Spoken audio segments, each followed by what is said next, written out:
If you asked a billion people who invented the moonwalk, about 999.9 million of them would say Michael Jackson, but they would be off by about 100 years. The moonwalk as a dance move has been around forever, and you will not believe the story of the moonwalk.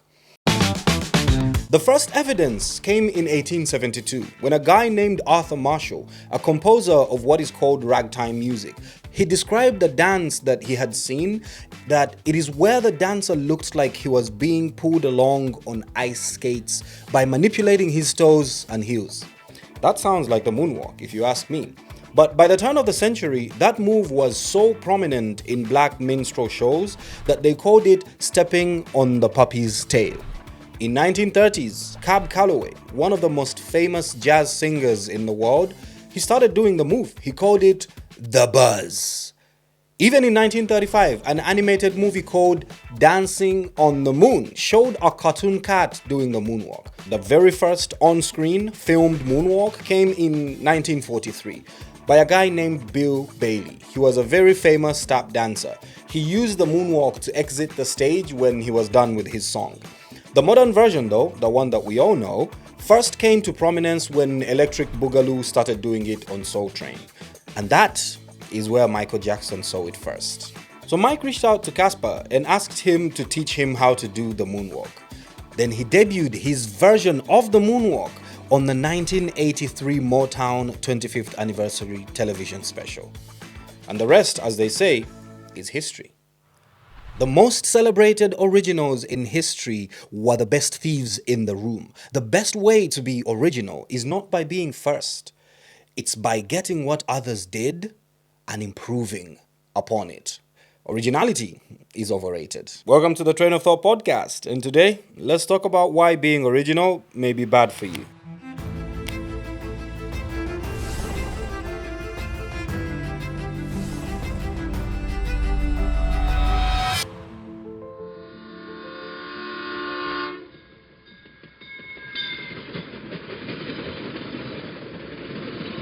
But before we continue, if you haven't liked or subscribed to this channel, this is the opportunity for you to do that. It helps the channel out, and we're trying to grow the Train of Thought podcast into the biggest podcast. So like the video, share it with your friends, family, and everybody that you know, and let's get the train going. Let's keep it moving.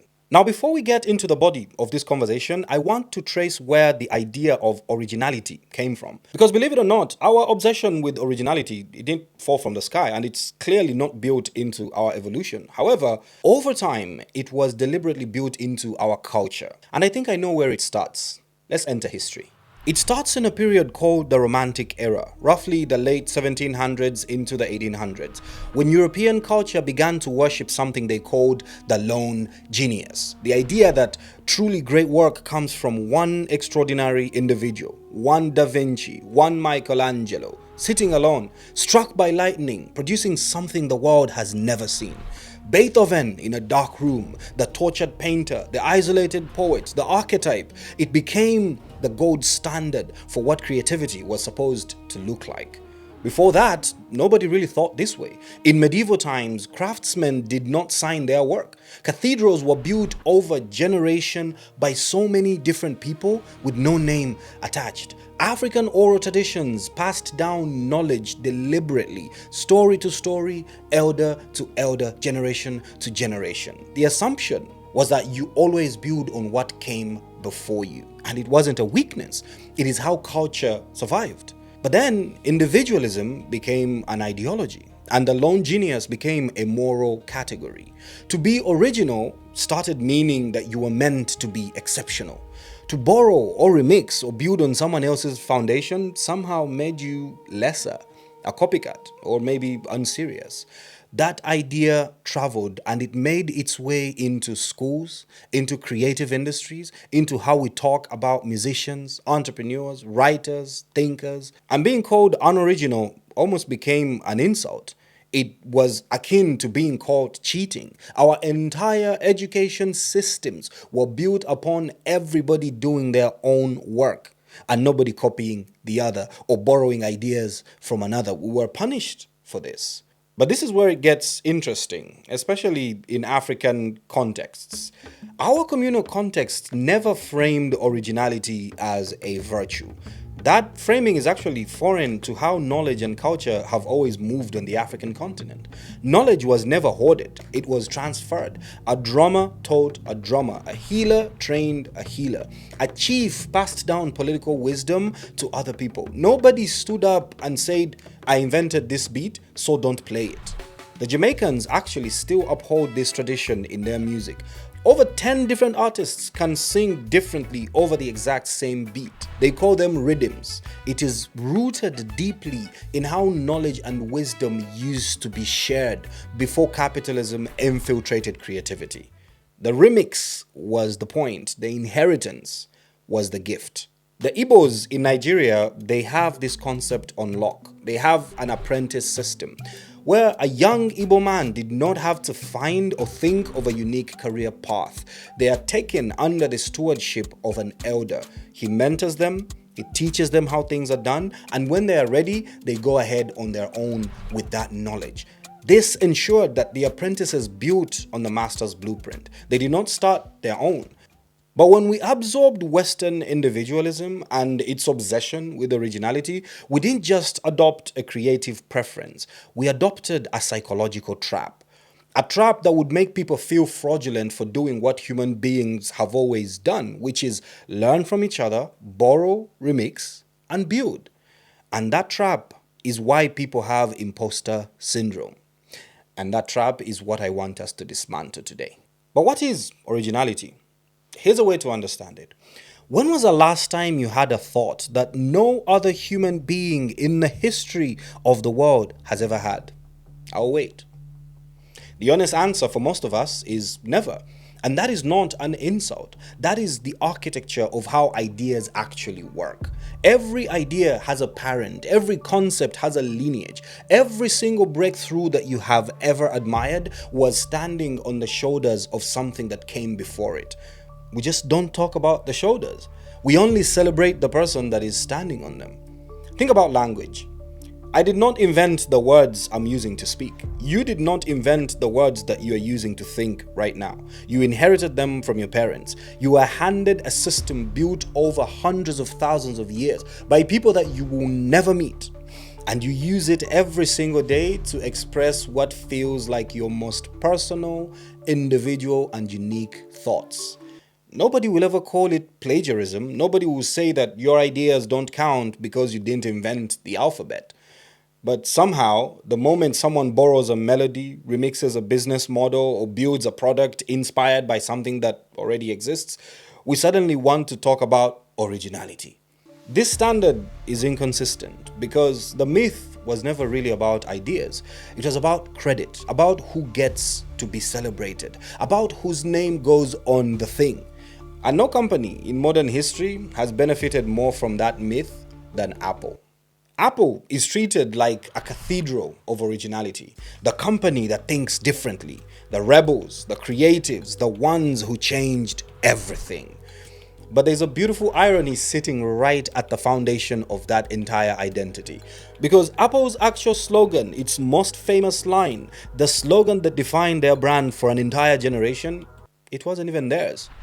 Think different. Apple launched that campaign in 1997. It became one of the most iconic advertising moments in history. It repositioned the company. It built Steve Jobs' legacy after he returned. It told the world that Apple was not like everyone else. But IBM had been using the slogan "Think" since 1915.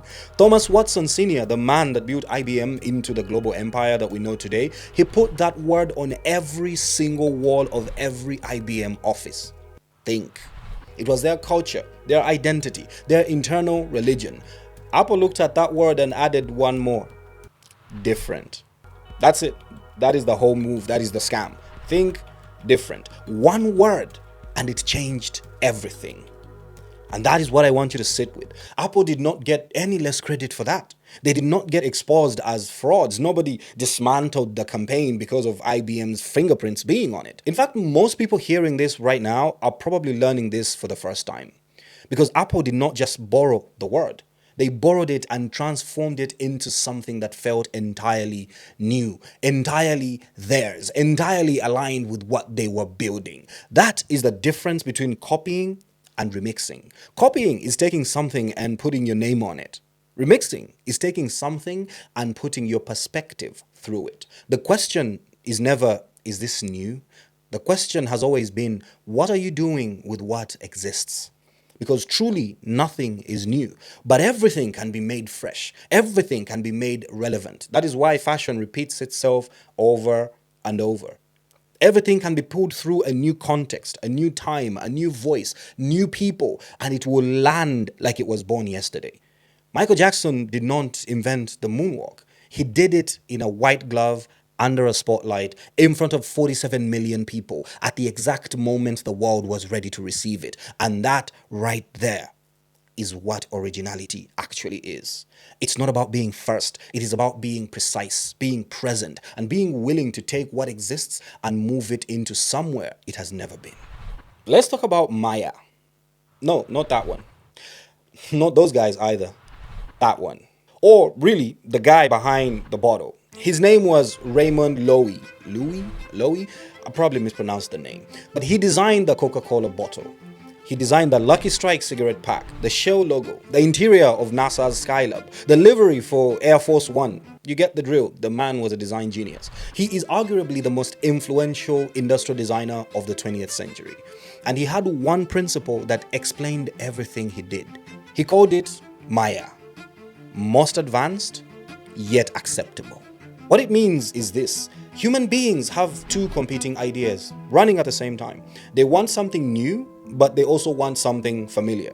They are drawn to fresh things, but they're also comforted by things they recognize. If you give human beings something too far ahead of what they know, they will reject it.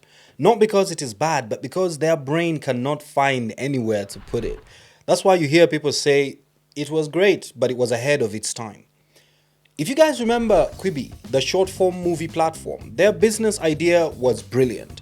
It was built around the idea that in the near future, users were going to stop wanting to watch movies at once, and that they would want to watch them in short 3-minute episodes. This made sense. Everybody was on TikTok and Instagram. It really made sense that they would think this way. So they built a platform and created a ton of content for it with all the best actors. And it went bankrupt in 3 months with $1.7 billion spent. The funny part is, just 6 years later, Disney released the entire High School Musical film on TikTok as a series of short videos. And they weren't the first to do it either. The Asian market had been doing it prior. Quibi was right in where the future was going, but it was too early in creating the future. It missed out on the M.A.Y.A principle. So the genius move is never to create something completely alien. The genius move is take something people already recognized and push it just far enough that it feels exciting, but not so far that it feels foreign. That principle does not just explain design, it explains every single cultural movement that has ever existed. Jazz took European harmony and African rhythm and pushed them together in a way that felt both dangerous and beautiful. Hip-hop then took jazz, blues, funk, and street poetry and ran them through a drum machine. And that's how sampling was born. Rock and roll was black rhythm and blues, handed to a new audience with a different face. Gospel became soul. Soul became R&B. R&B became, well, everything. None of these genres were invented from nothing. They were all remixes. They were all M.A.Y.A in motion, taking the familiar and changing it just enough to feel like a revelation. And this is not just music. Architecture, religion, language, business models, political movements, they all follow the same structure. Someone looks at what already exists, identifies the gap between what people know and what they are ready for, and builds something that lives in that exact space between comfort and discovery. That space is where all meaningful creativity actually lives.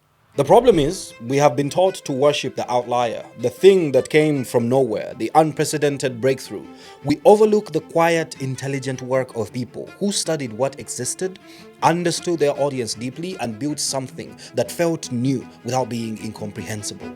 Steve Jobs did not invent the PC. He did not invent the MP3 player. He did not invent the smartphone. What he did was look at clunky, technical, alienating versions of those things and ask, What would this look like if it felt human, if it felt intuitive, if it felt like it belonged in your life rather than a lab? He took that familiar and made it feel inevitable. That is M.A.Y.A. That is the remix principle in its most commercial, most powerful form. And here is what makes this conversation important for where most of us are sitting right now. Because for a lot of us, well, we are not Steve Jobs. We are not Raymond Loewy, and we are simply people trying to build something, or to become something, or to say something, or to create something that matters. And we've been paralyzed with the idea that unless what we build is completely unprecedented, it doesn't deserve to exist. But the remix principle tells us something very different. It says the goal is not to conjure from nothing. The goal is to see what exists more clearly than everyone else, to understand your audience more deeply, to find the combination that nobody has made yet, not because the ingredients did not exist, but because nobody has the specific vantage point that you have. Your life, your context, your culture, your failures, your specific way of seeing. That is the ingredient that does not exist anywhere else. You are not supposed to create something no one has ever seen. You are supposed to take what exists and run it through something no one else has, which is you. But now that we understand what originality actually is, I need to tell you what it is costing you. Because there are two sides to this, and most people only ever talk about one. The first cost is the one that we've already touched on, the paralysis, the waiting. You sit on an idea for years because you're not sure it is unique enough. And then someone else does it and you say, that was my idea. Well, that shows you that nothing is original. You refuse to launch something just because someone somewhere is already doing something similar. You don't want to publish because the genre already exists or the sound has been done before, so you don't want to record that kind of music. That is fear. It is wearing a sophisticated mask asking you to be original. But that mask that we call originality is just that, a mask, and it must come off. When someone tells you they do not want to put out their work because it's not original enough, what they're really saying is they're afraid. They're afraid of comparison, being dismissed, being seen as a copycat. And so they dress that fear up in a principle that sounds creative and disciplined, when really it's just them avoiding putting things out, but they're just giving it better vocabulary. The originality obsession gives fear an almost philosophical justification. The second cost is even more dangerous, and it lives on the other side of the mirror. Because some people do not wait. Some people chase originality aggressively. They want to be first. They want to be unprecedented. They want to be the one that did it before everyone else. And they treat that position, being first, as though it is the prize. But it is not. Being first is one of the most expensive places you can occupy. I have enough scars in my life for this. I chased that originality for the first half of my career, and it cost me so much. Think about what being first actually means. It means you're walking into a room with no map, no data, no one who has done it before you to tell you where the walls are. It means every mistake you make, you're making it on behalf of everybody that's going to come after you. You're not just failing for yourself, you're failing publicly, visibly, on new ground, so that the next person can step around the hole that you fell into and actually make it to the finish line. The first person to attempt open heart surgery did not save the patient. That patient died. The first cars had no seatbelt, no safety features, no brakes. The first social media platforms collapsed under problems nobody had anticipated because nobody had anticipated them. Do you understand? MySpace and High Five taught Facebook what not to do. BlackBerry told Apple where the ceiling was. Every pioneer in every field left behind a graveyard of expensive, public, instructive failures. And the people that came second, third, fourth, they picked through that graveyard and built something that actually lasted. Being first does not mean you win. It often means you bleed first so someone else can win without any blood on their shirt. And this connects to something even more psychologically uncomfortable, the NIH syndrome. It means not invented here.